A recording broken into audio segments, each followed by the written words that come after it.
5 ওয়াক্ত নামাজের ভেতর 1 নম্বরে রয়েছে ফজরের নামাজ। ফজরের নামাজের রাকাত সংখ্যা হচ্ছে 4। প্রথম 2 রাকাত সুন্নাত, পরবর্তী 2 রাকাত ফরজ।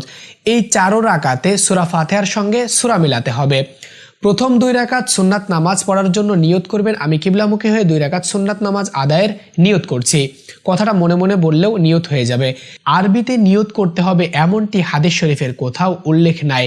নিয়ত করার পরে আল্লাহু আকবার বলে হাত বেঁধে সানা পড়ে সূরা ফাতিহা পড়তে হবে, সাথে যে কোনো স্থান থেকে সূরা মিলাতে হবে।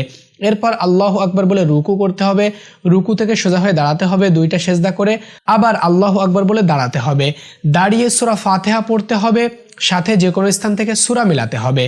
মিলিয়ে রুকু করতে হবে, রুকু থেকে সোজা হয়ে দাঁড়াতে হবে, 2টা সেজদা করে বসে পড়তে হবে। তো বৈঠকে তাশাহুদ, দুরুদ শরীফ, দোয়া মাসুরা পড়ে ডান দিকে ও বাম দিকে সালাম ফিরিয়ে নামাজ শেষ করতে হবে।